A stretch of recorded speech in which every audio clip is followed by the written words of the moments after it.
Welcome back to Real Talk, Real Advice here with Nathan Najib. We've been speaking about the economy. We've been predicting for the last many years. When it comes to real estate, I've spoken about this thing in the past, the 5 variables that drive the real estate in New Zealand. You got to see where they are at, each and every one of them, to be able to predict. So the first one is average home price. That means increase of home prices from this year to next year, from last year to this year, from the year before to the last year. So what is the increase? What kind of increase are we having in the real estate prices and home prices? A healthy increase is 2 to 4%. And why this 2 to 4% is a healthy growth is because if the salary grows by 1 to 3% and the home price increased by 10%, well, you don't need to be a genius to figure out the affordability. It's just a matter of time for you won't be able to afford homes, right? The home prices outstrips the affordability. If that's that kind of increase you're having, like we've had when the pandemic came in, and I'll tell you why we had that kind of increase as well. The second one is number of annual home sales. So if I've got 1,000 homes coming to the market, let's say in an area, and I've got 1,000 of them selling just like this, now we short on stock, right?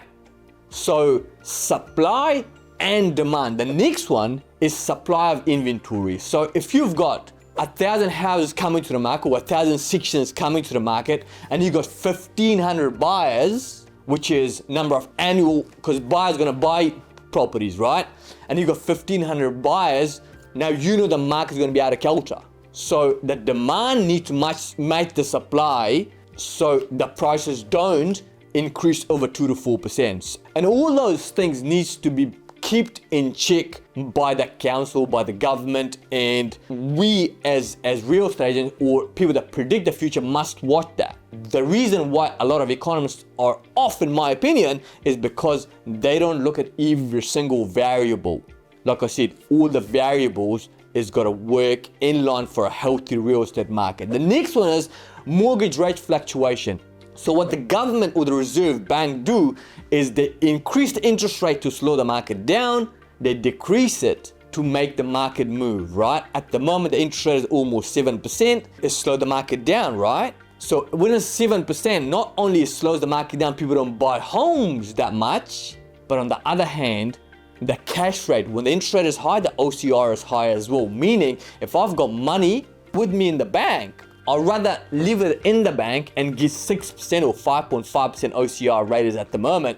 I'd get a 5.5% interest on my money in the bank rather than putting it somewhere else that I might not get that 5.5%, right? So they increase the cash rate, which means increase the interest rate to slow the market down so people don't put money in the economy. Because how does the economy get faster or get slower? When there's more money put into the economy moves, right? When you start taking money off the table, the economy slows down. And I'm going to talk to you about this as well anyways. And the next thing is affordability, which is inflation and unemployment rate. So for inflation, meaning the increase, what's inflation? Inflation is what you buy a basket of grocery last year compared to basket of grocery this year. How much it cost? Is it gone up by 2%?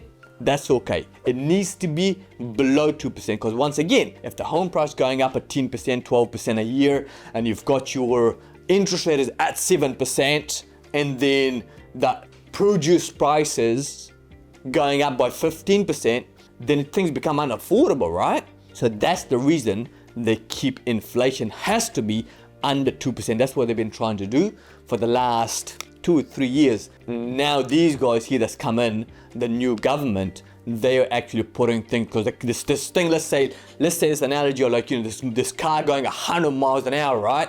Now whatever they're trying to do, they're trying to slow this car down, right? And it takes, and maybe some bumps that you got to put through in front of it to eventually slow this car down, rather than this car crashing. Because if it goes 100 miles an hour, it's going to hit something, it's going to be real bad damage. The thing that they say, what goes up comes back down. Something goes, the faster it goes up, the harder it falls. All those sayings are actually absolutely true, which I'm going to talk about the DTI, high interest rate, the first home grants, everything they've put in front of the car to slow it down, and hopefully in a healthy way before this car crashes, hits that wall and everybody gets injured, right? And then the next one is the unemployment rate. Unemployment rate needs to be under 5%. And if things have got out of hand, inflation is like a 7%. There was a bunch of quarter that was 7%. And the unemployment is, when inflation is high, we've spoken about this thing called the Phillips curve, meaning that when inflation is high, why the inflation is high is because things are happening in the market. I'm going to talk about also as well as what causes inflation, right? Which I've spoken about in the past videos as well. When the inflation is high, unemployment is low, always, because the market is busy, things are happening, right? When they're trying to get inflation under control, what happens is unemployment goes high, because when people are not making money, what do? They lay people off. If the restaurant downstairs was making 100,000, now they're making 20,000 a month. What they have to do, the first thing, most expensive thing is for businesses, what? Employees. So they're gonna lay employees off so hence the unemployment rate. Like people have been laying off, I think it was, I'm not sure exactly if it was 2 Degrees or Telecom, they laid a bunch off, and it's happening right across everything. And obviously the government the new government, they're laying a bunch of civil workers off in government organization, right? So these are the 5 variables.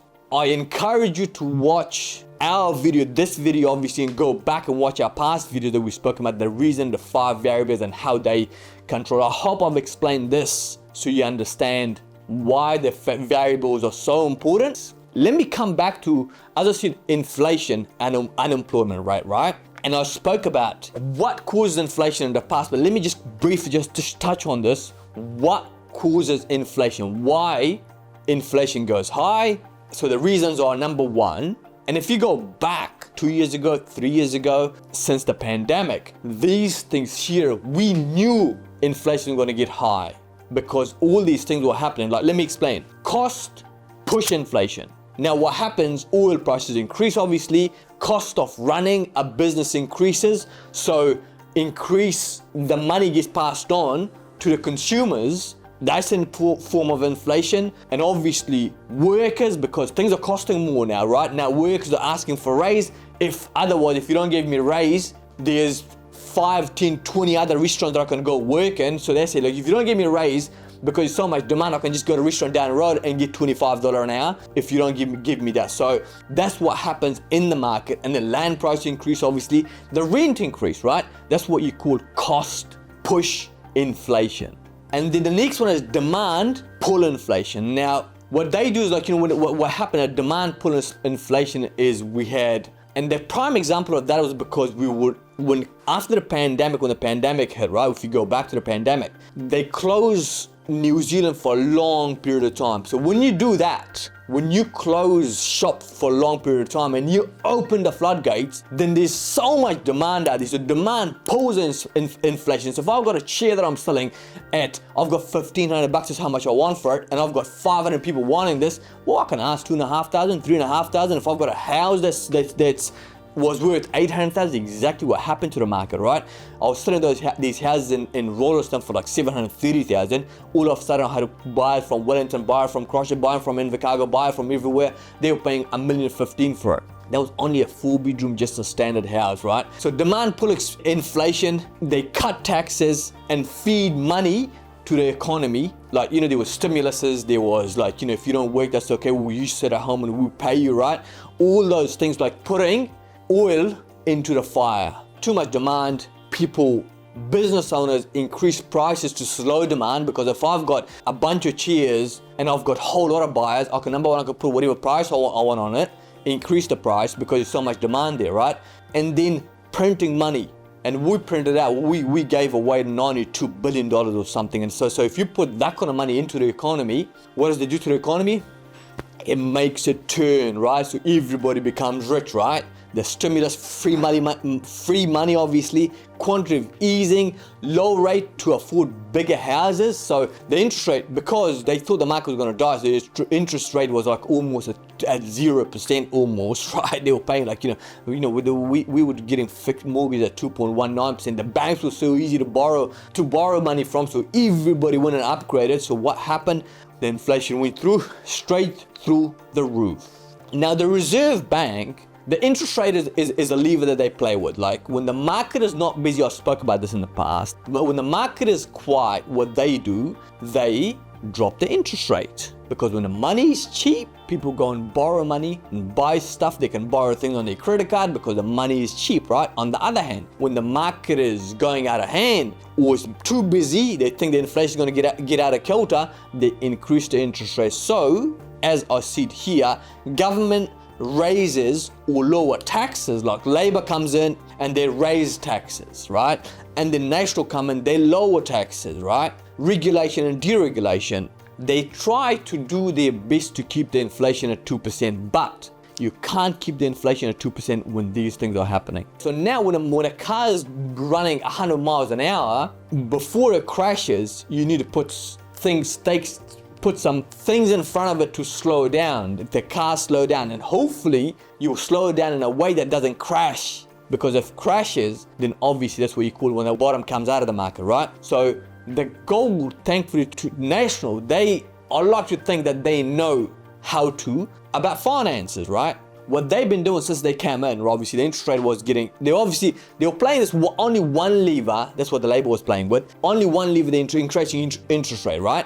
Okay, yes, that plays a bit of part of it, but if your car is going 100 miles an hour, like I said, that interest rate alone is not going to help slow it down. So what these guys did, number one, on December 13th, when people see the interest rate going to go out, they're going to drop the interest rate again, and we see there was no way that interest rate would drop. But the goal was to slow the market down, right? So as soon as you drop the interest rate, the market is going to take back off, right? So I don't know why people thought they were going to drop the interest rate. We see it from the start, there was no way they're going to drop the interest rates, which they didn't, right? But what they did also is leave the interest rate where it was, as well as brought in more barriers to slow this car that was going 100 miles an hour. It was inevitable that it was going to crash, to slow it down. So what did they do? They told the Reserve Bank was on double mandate. A double mandate meaning that they had to keep the inflation under 2%, or they have to keep inflation under control, as well as the unemployment rate. So what they did, to get the inflation from 7% to get it lower, if you've got these two things that you're playing with,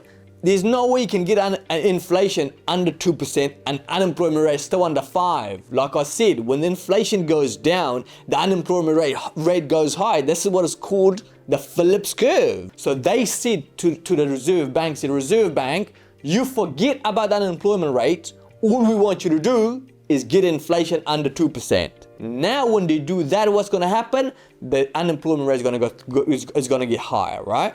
They brought in a single mandate, meaning that Reserve Bank, your goal is now, forget about unemployment rate, as I said, your goal is to get inflation under 2%, right? First one. The second one, they brought in obviously the OCR, they left it where it was, because if they drop the interest rate, what was going to happen is a thing called the reverse market crash, meaning the rich, because the rich own real estate, right? So the rich would have got richer, because if the interest rate goes lower, the price of properties go up again, right? So the properties would have gone up again, and then it would have been unaffordable for middle class, and the poor would have got poorer, and the middle class would have shrunk and dropped down even further.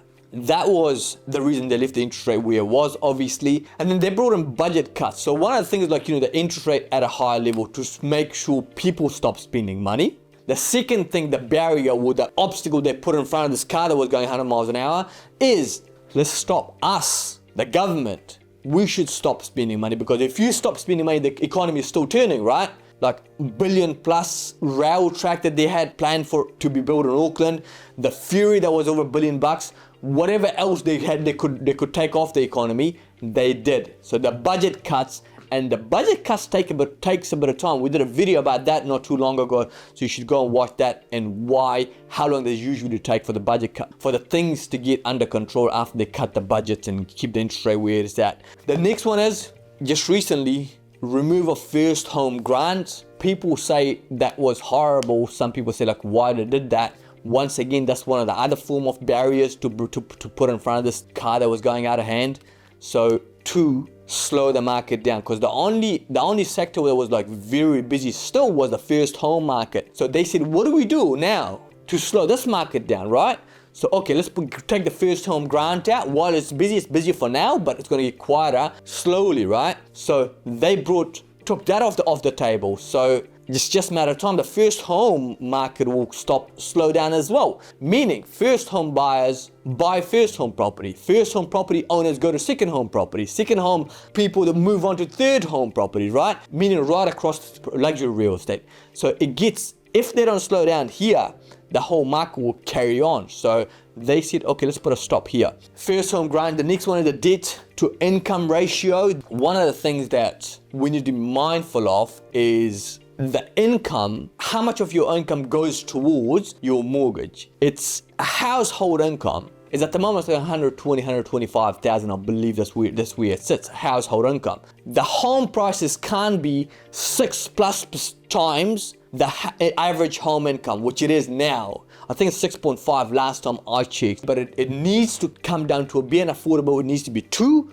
to 3 times household income, right? That's the most it can go to. So at the moment, what they say is like, you can only borrow money, the debt to income ratio, if you're buying a home that is for yourself, is 6 times your gross income. So let's say you make 120,000, you've got a debt of 120,000, so you can borrow up to 600,000 to buy a property. And then when it comes to investment property, it's 7 times your gross income. If you had your income was 120,000, household income 120,000, 20,000 was your debt. You take that off, 7 times that, you can borrow 700,000 to buy you an investment property. And the reason they've done that is also to slow, once again, the market down. So you can only borrow an amount that you can afford to pay, number one. And number two, slow the market down so the prices come back.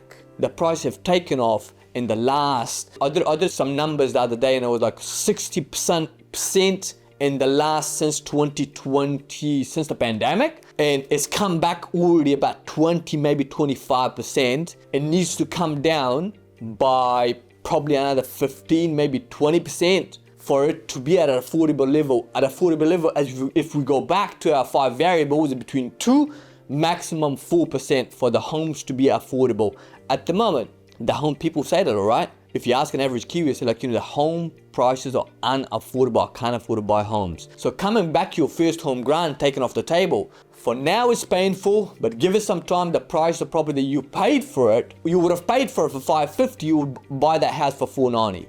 Because if nobody's buying, the price have to come back, right? And that's the whole reason. I've seen this many times. Sorry, it was 3 to 4%, 3 to 4 times your household income, not 2 to 3 times your household income. So I've seen this many times in the past that for homes to be at an affordable level, it needs to be at an affordable level, because if it's not an affordable level, the bottom will come off the market. So to be at an affordable level, you need the home values, average home value, I should say, needs to be 3 to 4 times the household income. Now, if it's either the prices have to come back or the salaries have to increase by 15-20%. You don't need to be genius to figure out what will happen, right? And also, just recently, the housing minister, Chris Bishop, he said that he wants the prices of homes to come eventually to 3 to 5 times household income. So he's saying exactly what I said many years ago, right? He says 3 to 5. I don't think it's going to be 3 to 5. I think it needs to be at affordable, it needs to be 3 to 4 times. So he's saying it's 3 to 5, but I think we're probably going to land somewhere between 3 to 4 times household income. Then we can come back to our normal real estate economy. And then when it comes back to normal real estate economy, it goes back to recalibrate and take slowly back off, like we had before the pandemic for 10-15 years in Christchurch in particular. That was a bloody good, healthy real estate market, and that's where we want to get it to. I hope that's been of help to you. I know there's plenty to talk about. You should watch this video over and over again, because I don't think you'll get it once. And then number 2, there's a bunch of other videos that we've done. We talk about the variable, we talk about the flips curve, we talk about why do they take the first home grant. We cover everything. Now, I hope that's been of help to you. All we're here to do is to add value to you, and I hope that's what we're doing. Thank you very much for your time. Till next time.